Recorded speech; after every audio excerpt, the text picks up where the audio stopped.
Greetings. It's good to be with you once again. This is William Kleitz.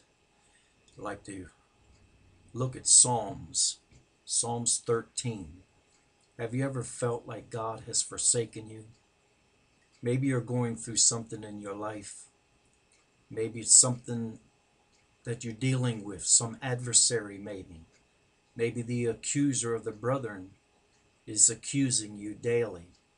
Maybe there's something in your past, something's nagging you.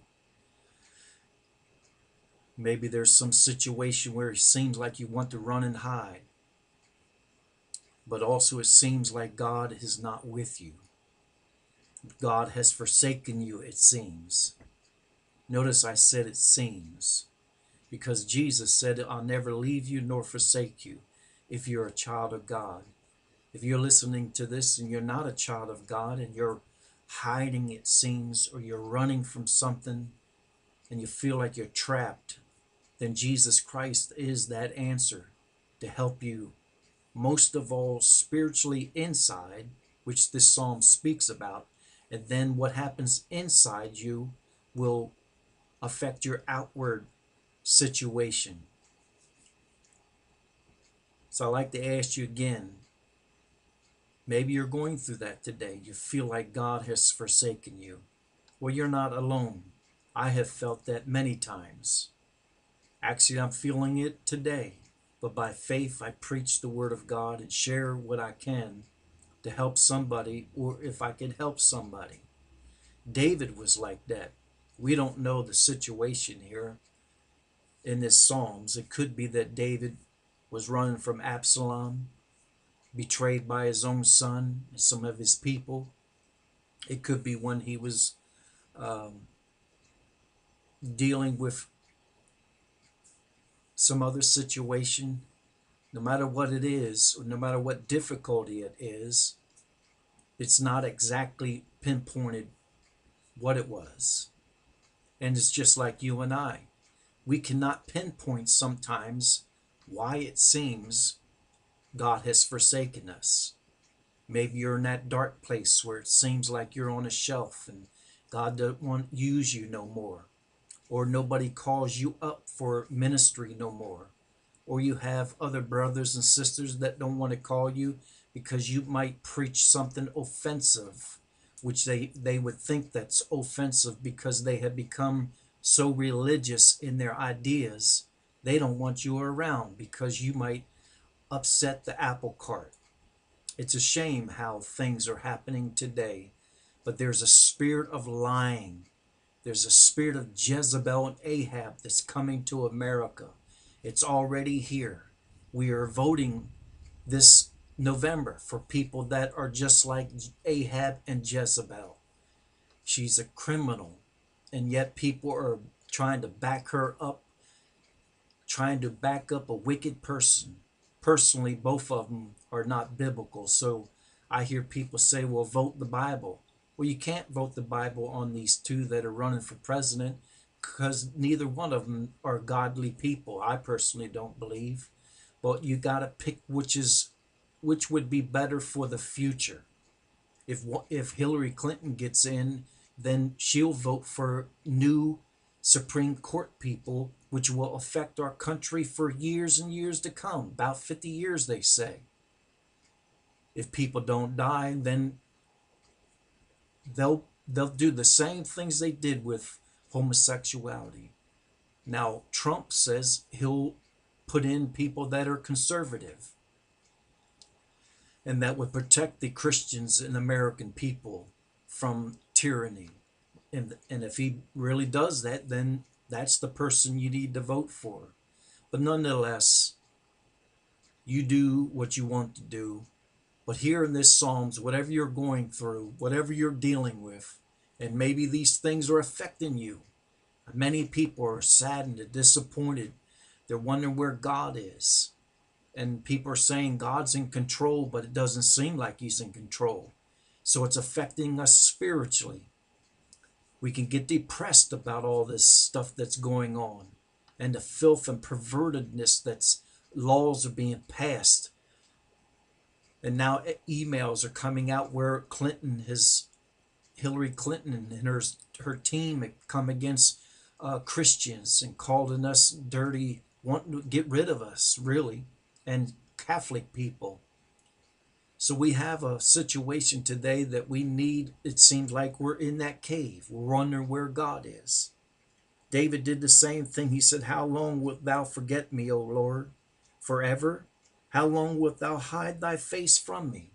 It seems maybe you're going through that and it seems like God's hiding his face from you.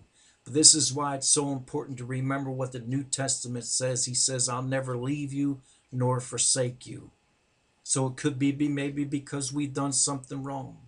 It could be maybe because there's sin in our life.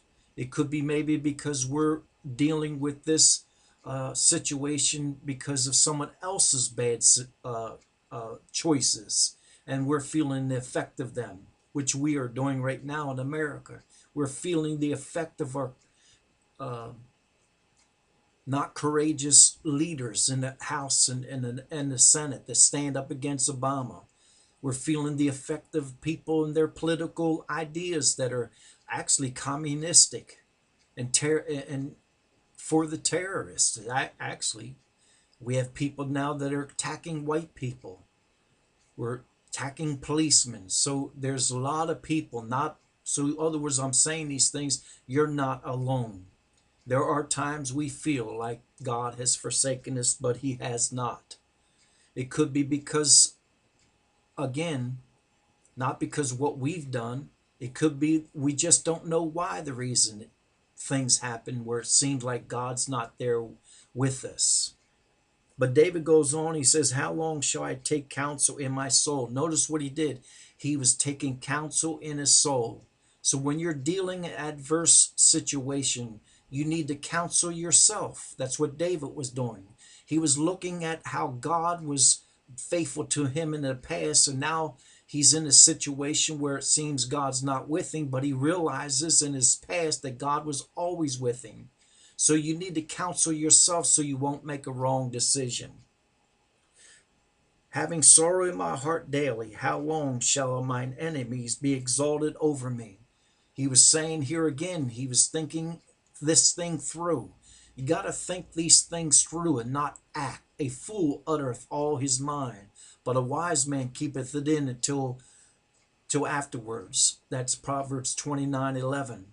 So you got to think things through, counsel yourself, and think things through so you won't make a bad decision.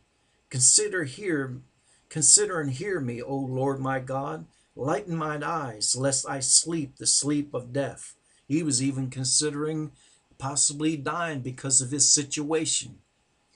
Lest mine eyes say I have prevailed, lest mine enemy say I have prevailed against him, and those that trouble me rejoice when I am moved. He's saying to God, "God, come into my situation, defend me, fight for me."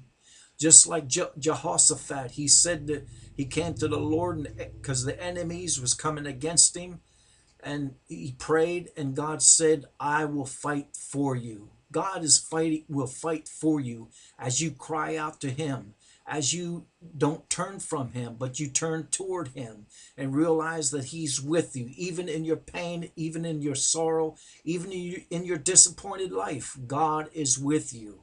God will help you. That's the main thing. If you can get victory inside, you'll have victory on the outside. Your circumstances might not change right away, but if you're having victory inside, you realize Jesus is with you, then that will help you to get through no matter what you're going through on the outside. And God, remember, God will, just like Jehoshaphat and like David here, God will come and defend you and fight for you. But he goes on in verse 5, "But I have trusted in thy mercy." See, now he remembers and he's counseled himself. He prays. He looked through these things. He cried out to God. But he's also now he's saying, "I have trusted in thy mercy. My heart shall rejoice in thy salvation." Now he realizes, see, he's beginning to get victory over the situation. He's getting victory over his feelings and his emotions. "I will sing unto the Lord because he hath dealt bountifully with me." So he began to worship, began to get victory inside. that affected his outside.